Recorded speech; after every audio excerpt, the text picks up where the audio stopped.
सेठ दाढ़ी में जाता नहीं सोना लेबर, कंगन मंगल लेबर, हार मार लेबर, सेठ मर जाता तो पैसा ही सा देता तो सोना देते है नहीं। तो वो धनवान, बहुत धनवान वो सेठ अपने बच्चों के साथ में बढ़िया रहता, व्यापार करता, अपना जीवन यापन करता। एक दिन सोचा तो कि सोचने लगा कि मेरे पास इतना धन है, दौलत है, इतनी जायदाद है, तो क्यों ना मैं इस धन और दौलत को अपने बच्चों के नाम कर दूं। वो व्यापारी सोचने लगा। एक दिन सोच रहा था और उसके 2 बच्चे थे और बहू भी आ गई थी, तो खूब सेवा सत्कार करते अपने पिता का। बहुए भी ससुर जी का, हाँ कि ससुर जी आ गए, हाँ बढ़िया पलंग लगाते, सुलाते, खिलाते पिलाते, हाथ पैर दबाते, खूब सेवा, चकाचक सेवा, सुबह से लेकर के शाम तक सेवा ही सेवा। बहू और बेटा मिलकर के करने लग गए और जब करते करते थोड़ा समय बीत गया, वो सेठ सोचता कि मैं क्यों ना अपना धन दौलत अपने पुत्रों के नाम कर दूं। एक दिन कर ही दिया अपने पुत्रों के नाम में, जितना भी सोना चांदी रुपया पैसा था दोनों बालकों के मध्य में रख करके बराबर बराबर बांट दिया। जैसे ही बांटा सेठ जी, बांट करके वो बाजार चला गया। अब सोचने लगा कि मेरा पुत्र है, मेरा धन को रखेगा, मेरी खूब सेवा करेगा। लेकिन जैसे ही सेठ जब घर में आया तो कोई हाव भगत नहीं। रोज की तरह जब सेठ जी अपने दुकान से आते तो उनके लिए भोजन बनाया जाता, बढ़िया बढ़िया मिठाई, इमरती, रबड़ी, खीर पूरी सब परोसा जाता। लेकिन जब सेठ जी आए अपने घर में तो क्या देखते हैं, कोई हाव भगत नहीं। बहू अपने रूम में है, हाँ बालक जो है अपने अपने कमाने खाने में लगे हुए हैं, अपने परिवार को देख रहे हैं। सेठ सोचने लगा जब तक मैं बंटवारा नहीं किया था तब तक तो ये मेरे खूब अपने बन करके मेरी खूब सेवा किए, लेकिन जब मैंने बंटवारा कर दिया तो ये तो मेरी कोई सेवा ही नहीं कर रहे। ऐसा निराश रहता वो सेठ, निराश रहता, क्या करूं क्या करूं। तो एक दिन उस सेठ का मित्र आया और जब मित्र आया ना तो पूछने लगा, क्यों मित्र तुम इतने उदास क्यों हो भैया, तुम्हें उदास नहीं रहना चाहिए। तो वो कहने लगा, मैं सारी बात जो है अपने मित्र को बता दिया सेठ। जैसे ही बताया उसका मित्र एक उपाय बताया, कान में गया और कान में जाकर के बता दिया ऐसा ऐसे कर, तब तुम्हारा फिर से जैसे पहले सेवा हो रहा था उसी प्रकार से अब सेवा होगा। उसका मित्र बता करके वहां से चला गया।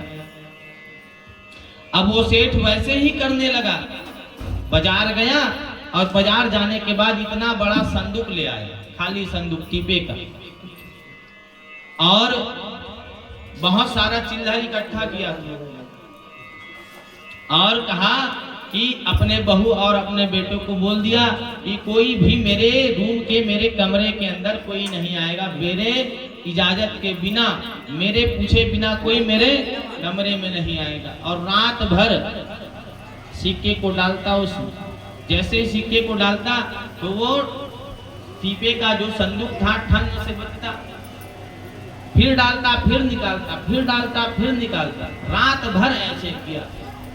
और उसके बच्चे जाकर के कमरे के पास में सुनता, सोचने लगा कि पिताजी अवश्य ही बहुत सारा धन अभी भी छिपा करके रखे हैं जिसको हम दोनों में बंटवारा नहीं किया है।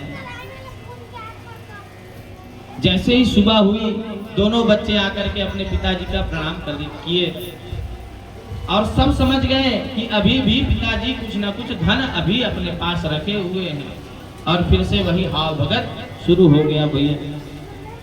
फिर बाजार जाते, फिर आते, फिर वही दिन भर की सेवा, सुबह से लेकर के शाम तक की सेवा, स्नान कराते, भोजन कराते, बिस्तर लगाते, पांव दबाते, सेवा ही सेवा।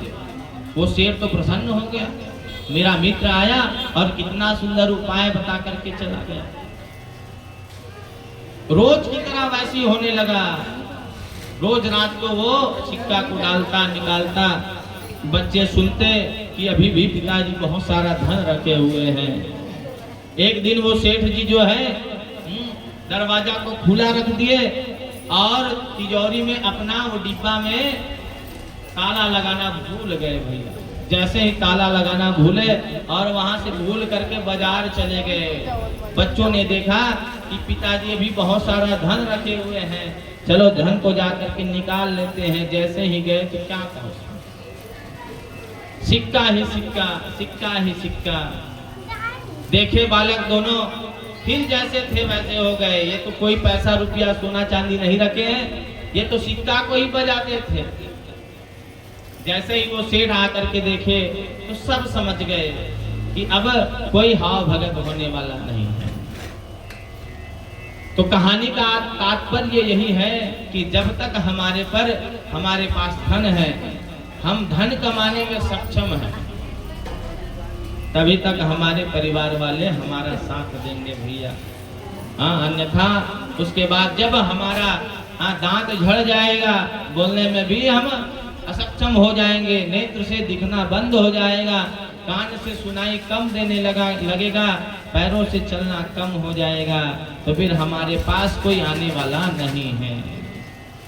ये हाथी भी इसी प्रकार से सोचा और सोच करके भगवान का ध्यान किया, भगवान का चिंतन किया और भगवान के परम धाम को प्राप्त हो गया। बोलिए भक्त वत्सल भगवान की जय। इसी प्रकार से संसार में रहे, संसार में आए हैं तो पत्नी का धर्म, पति का धर्म, पुत्र का धर्म, बड़े भाई का धर्म, सगे संबंधियों का धर्म निभाना है। लेकिन कब तक? जब धन कमाने में असक्षम धीरे धीरे होने लगे ना, तब अपने मन को इस संसार से हटा करके धीरे धीरे भगवान के चरणों में लगाए, तब जाकर के फिर हमारा मन भगवान के चरणों में लग जाएगा और इस संसार सागर से हम मुक्त हो जाएंगे। देखो कब लगेगा भगवान में हमारा मन? तो कहे शुरू से हम जब भगवान का नाम धीरे धीरे लेते रहे। अभी हमारे गांव में 2-4 बाबा आते हैं, बूढ़े हो गए हैं बहुत, और आते हैं बैठे रहते हैं, इधर उधर की बातें करते हैं।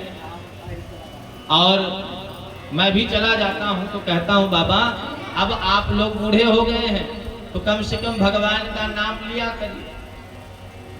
आप कहाँ महाराज भगवान के नाम, आप कहाँ महाराज भगवान के नाम, ऐसे कह करके चले जाते हैं। तो अंत समय में भगवान का नाम आता नहीं है। जब हम अथक प्रयास करते रहेंगे, धीरे धीरे भगवान के नामों का उच्चारण करते रहेंगे, भगवान की लीला कथाओं को श्रवण करते रहेंगे, तब जाकर के कहीं भगवान का नाम अंत समय में आ जाएगा। इसकी भी कोई गारंटी नहीं है, लेकिन आ जाएगा जब भगवान का नाम लेंगे तब। देखो अंत समय आता है तो क्या होता है,